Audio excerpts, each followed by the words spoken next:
ഹബീബായ നബിയുനാ റസൂലുള്ളാഹി. ഒരുപാട് വിഷയം ഇനിയും പറയാനുണ്ട്, ഞാൻ ഓർമ്മപ്പെടുത്തുന്നു.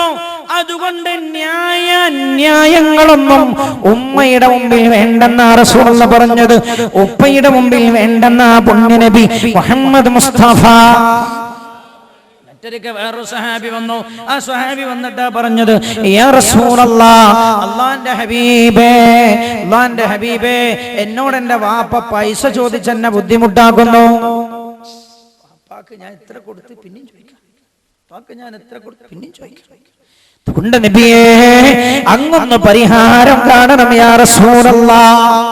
ഏതു പരാതിയും പറയാൻ പറ്റുന്ന സ്ഥലമാണല്ലോ മുഹമ്മദുർ റസൂലുള്ളാഹിന്റെ കോടതി സ്വല്ലല്ലാഹു അലൈഹി വസല്ലം. യതീമുൻ കമൽജാ സഈഫുൻ കമഅവാ, എല്ലാവരുടെയും അഭയമാണ് മുഹമ്മദ് മുസ്തഫ സ്വല്ലല്ലാഹു അലൈഹി വസല്ലം.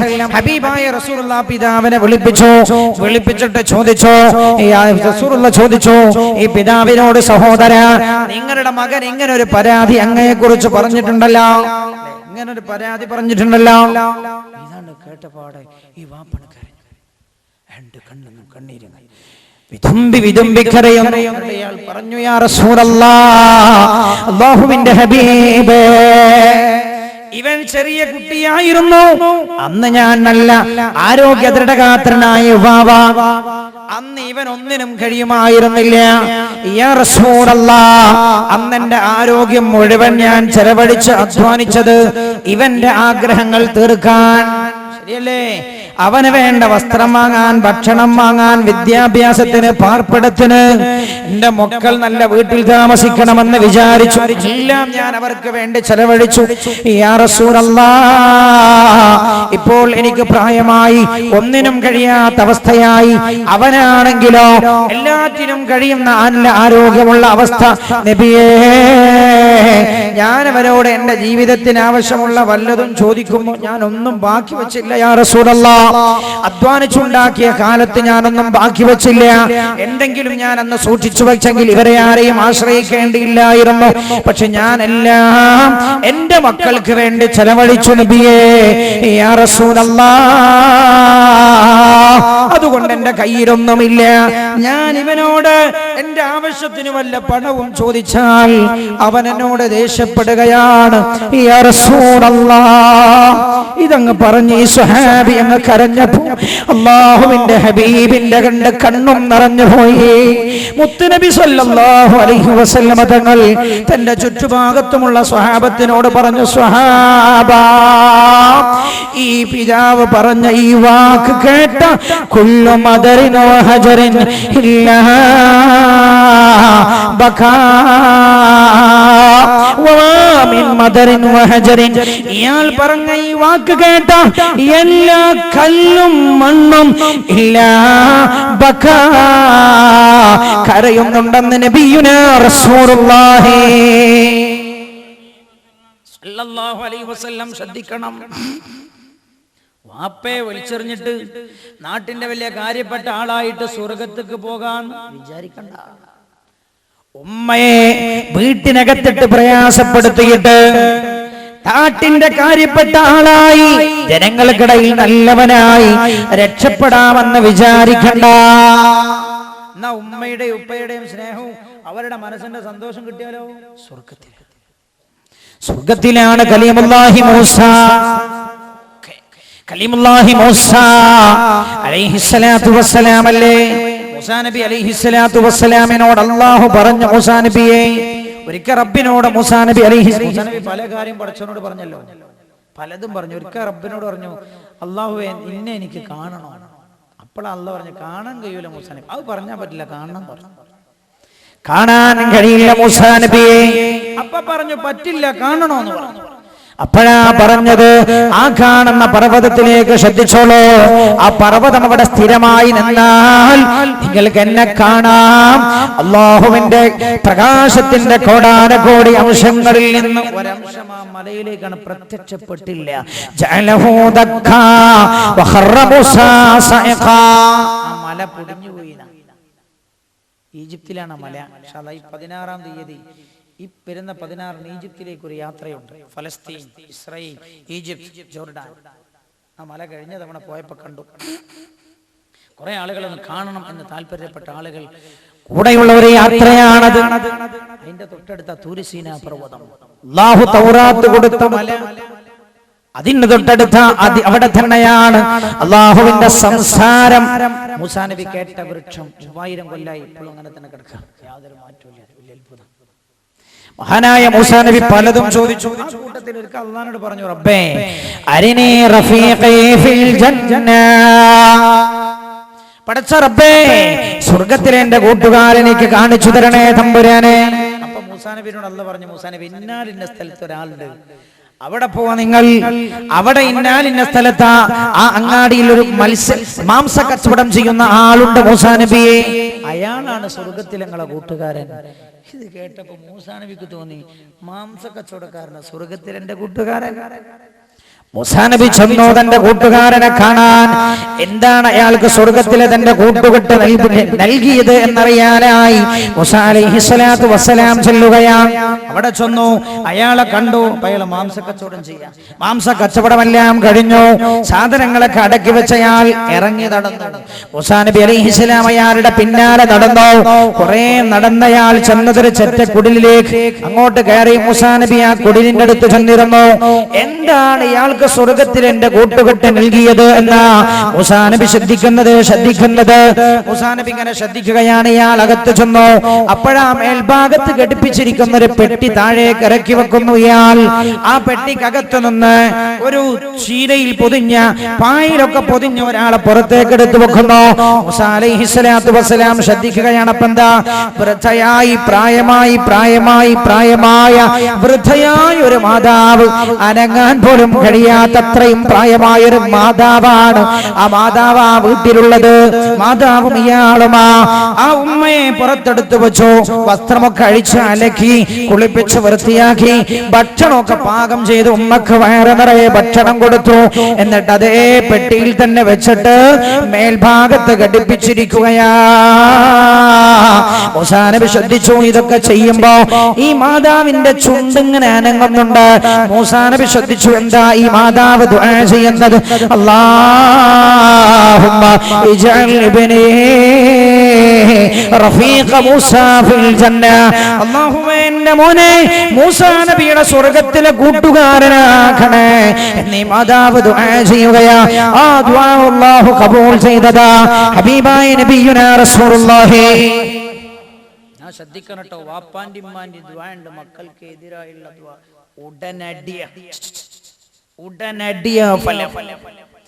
ഉടനടിയാണ് ഫലം. ശ്രദ്ധിക്കണം, നല്ല പോലെ ശ്രദ്ധിക്കണേ. ഉടനടിയാണ് ഫലം. ഞാൻ എന്റെ പ്രിയപ്പെട്ട ഉപ്പമാരോട് ഉമ്മമാരോട് ഓർമ്മപ്പെടുത്തുന്നു.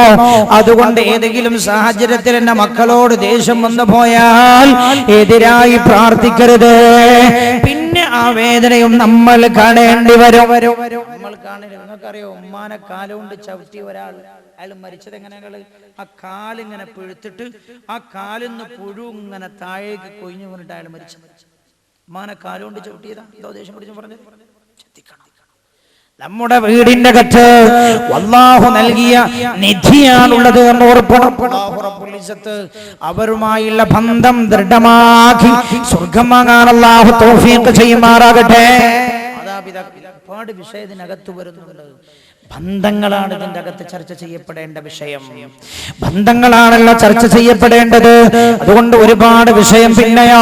പിന്നെ ലോകത്തുണ്ടായ ബന്ധമേതാ? ഏട്ടനും അനുജനും, സഹോദരനും സഹോദരിയും തമ്മിലുള്ള ബന്ധം. സഹോദരങ്ങൾ, ഏട്ടനും അനുജനും, അതാണല്ലോ ഒരു ഉമ്മാന്റെ ഒരു വാപ്പാന്റെ മക്കളായുള്ള ബന്ധം. സഹോദരങ്ങളായുള്ള ബന്ധം വളരെ പവിത്രമാണ്. എന്റെ സഹോദര, ഒരുപാട് ബന്ധം ഞാൻ നേരത്തെ പറഞ്ഞില്ലേ. ഒരാൾ തന്നെ പല റോൾ ഒരാൾ തന്നെ ഒരുപാട് റോളുകൾ കൈകാര്യം ചെയ്യേണ്ട ആളാ.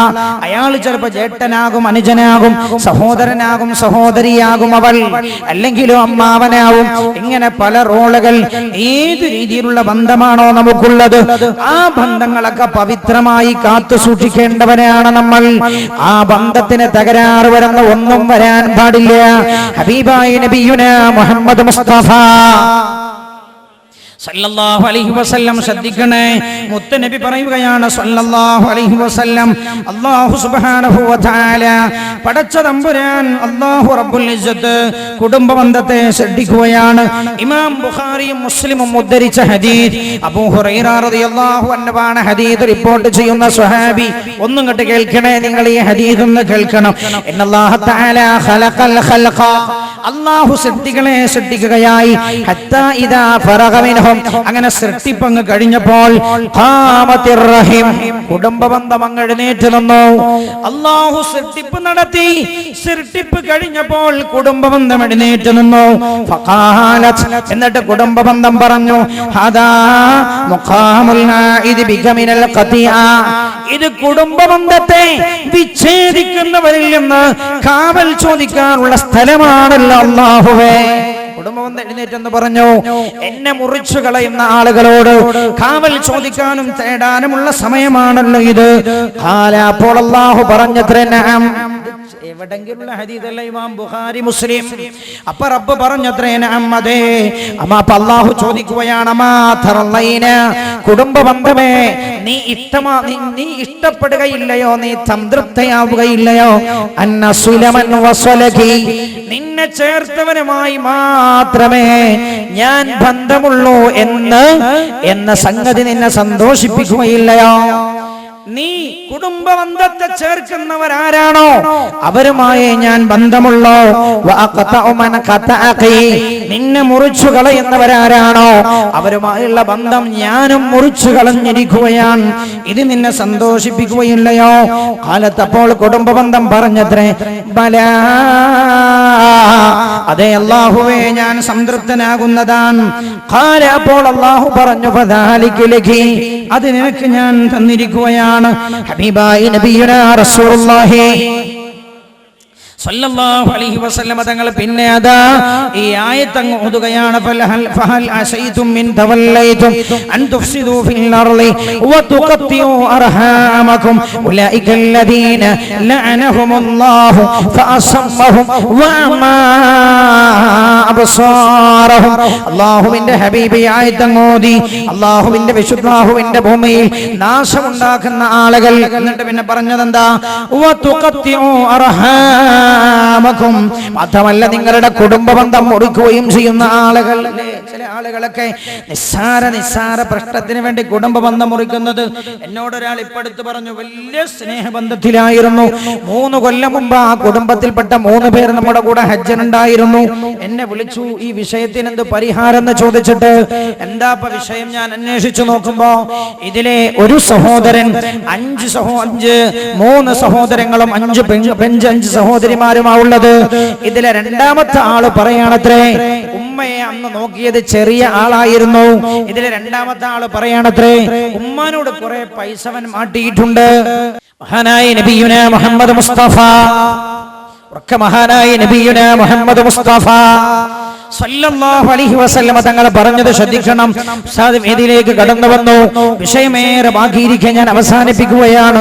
കുടുംബബന്ധം വിച്ഛേദിക്കുക എന്നത് വളരെ ഗൗരവമുള്ള വിഷയം. ഇതിലെ രണ്ടാമത്തെ സഹോദരൻ പറയണത്രേ, ഉമ്മായിയുടെ അടുത്തുനിന്ന് അനുജൻ കുറെ പൈസ മാറ്റിയിട്ടുണ്ട്. വെറുതെ പറയാ.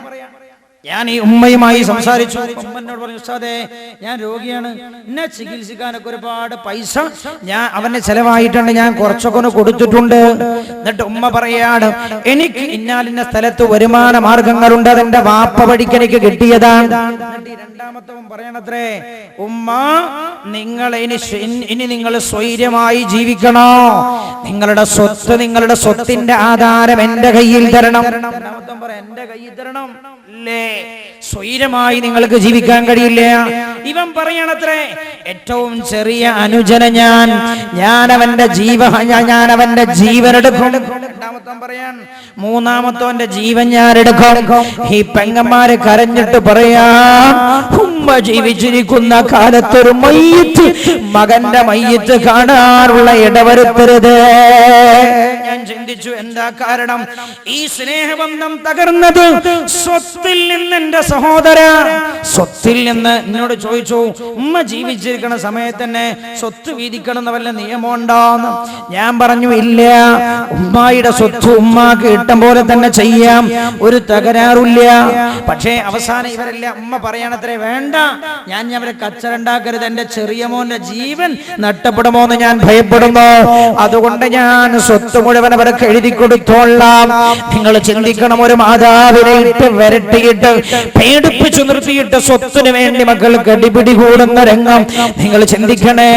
ചെറിയ സഹോദരന്റെ കുടൽമാല പുറത്തെടുക്കുന്ന രണ്ടാമത്തവനാ പറയുന്നത് എന്തിന്റെ പേരിൽ? സ്വത്തിന്റെ പേരിൽ. എന്റെ സഹോദര, ചിന്തിക്കുക. നിങ്ങളെ ഹബീബായി നബിയുനാ റസൂലുള്ളാഹി സ്വല്ലല്ലാഹു അലൈഹി വസല്ലം പലപ്പോഴും ഇങ്ങനെയുള്ള കുടുംബ ബന്ധങ്ങൾ വിച്ഛേദിക്കപ്പെടുന്നതിന് ഒരു കാരണമാകാറുള്ളത് സ്വത്തല്ലേ.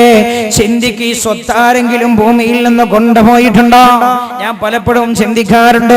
മുഅമ്മർ ഗദ്ദാഫി എന്ന ലിബിയയുടെ അധിപരെ കുറിച്ച് ഞാൻ ആലോചിച്ചു പോകാറുണ്ട്.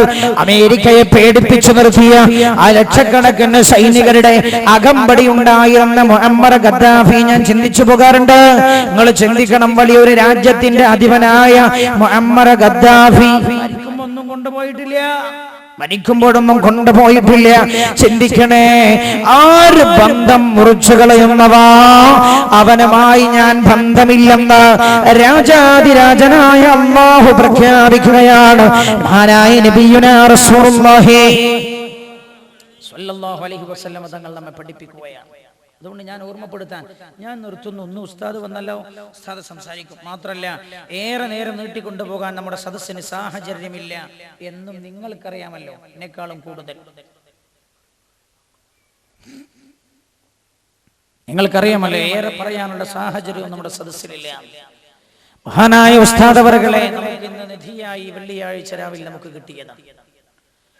അല്ലാഹു റബ്ബുൽ ഇസ്സത്ത് പടച്ച തമ്പുരാൻ ക്ഷീണങ്ങളൊക്കെ മാറ്റിക്കൊടുക്കുകയും ദീർഘായുസ് നൽകി അല്ലാഹു അനുഗ്രഹിക്കുകയും ചെയ്യുമാറാകട്ടെ.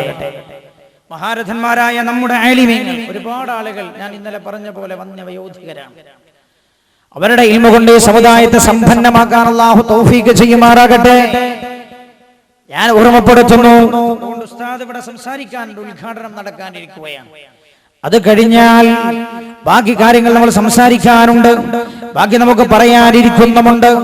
സമയ സന്ദർഭോചിതമായി നമ്മൾ സമയ സന്ദർഭത്തിന് അനുസൃതമായി നമ്മൾ കൈകാര്യം ചെയ്യും. മാത്രമല്ല, ഇന്ന് വെള്ളിയാഴ്ച രാവാണ്. ഇന്നലെ നമ്മൾ പറഞ്ഞ പോലെ സൂറത്തു യാസീൻ ഓതി നമുക്ക് ദുആ ചെയ്യണം. ഈ സദസ്സിൽ വെച്ച് വെള്ളിയാഴ്ച രാവിന്റെ മഹത്വവും കൂടെ പരിഗണിച്ച് ഈ സദസ്സിലേക്കെമ്പാടും സ്വർണ്ണാഭരണങ്ങൾ കൊടുത്തു വെച്ച് ഒരുപാട് ആളുകളുണ്ട്. സ്വർണ്ണാഭരണങ്ങൾ കൊടുത്തയച്ചവർ അല്ലാഹുവിന്റെ സദുദ്ദേശങ്ങളെല്ലാം നിറവേറ്റി കൊടുക്കുമാറാകട്ടെ. മാത്രമല്ല, ഈ സദസ്സിലിരിക്കുന്ന നിങ്ങളോടൊക്കെ ഞാൻ ഓർമ്മപ്പെടുത്തുകയാണ്, ഇന്ന് കുടുംബവുമായി പിണങ്ങി നിൽക്കുന്ന ആരെങ്കിലും ഈ സദസ്സിലുണ്ടെങ്കിൽ, പാപ്പയുമായോ ഉമ്മയുമായോ ഭാര്യ ഭർത്താവുമായോ ഭർത്താവ് ഭാര്യയുമായോ മക്കളുമായോ മക്കൾ മാതാപിതാക്കളുമായോ അയൽവാസികളുമായോ, വിഷയത്തേക്ക് ഞാൻ വന്നിട്ടില്ല, അയൽവാസി എന്ന വിഷയം, കുടുംബക്കാരുമായോ നിങ്ങളുടെ സുഹൃത്തുക്കളുമൊക്കെയായോ വല്ലവരും തെറ്റി നിൽക്കുന്നവർ ഈ സദസ്സിലുണ്ടെങ്കിൽ ഞാൻ പറയട്ടെ, അവരുള്ള സദസ്സിൽ ദുആക്ക് ഉത്തരമുണ്ടാവുകയില്ല. അതുകൊണ്ട് ഒന്നുകിലും ഒരു തീരുമാനിക്കേണ്ടത് എന്താ അറിയോ? ഞങ്ങൾ ഇന്ന് തന്നെ ഉണ്ടും കടന്നുറങ്ങണതിന്റെ മുമ്പ് ഞങ്ങൾ തെറ്റ് നന്നാവും. വേണമെങ്കിൽ നിങ്ങൾക്ക് ഇപ്പോൾ തന്നെ ഇവിടെ നിന്ന് എഴുന്നേറ്റ് പോയി വിളിച്ചിട്ടൊരു സലാം ചൊല്ലാം. ബന്ധം മുറിക്കരുത്. ബന്ധം മുറിച്ചവരുമായി അല്ലാഹു ബന്ധം മുറിച്ചു. ഒരാൾ മറ്റൊരാളോട് പിണങ്ങി നിന്നാൽ 3 ദിവസത്തിലധികം ആ പിണക്കം നീണ്ടു നിൽക്കുകയും അവർ മരിക്കുകയും ചെയ്താൽ നരകത്തിലാണ് അവർ. നബിയുനാ റസൂലുള്ളാഹി യാതൊരു അപ്പീലുമില്ലാത്ത വർത്താനം ശ്രദ്ധിക്കണം. ചെറുതല്ല 3 ദിവസത്തിലധികം ആ പിണക്കം നീണ്ടെന്നാൽ പിന്നെ മരിക്കുകയും ചെയ്തു. ഒരു നന്നാവാൻ അവസരം കിട്ടില്ല, എന്നാ നരകത്തിലാണ്.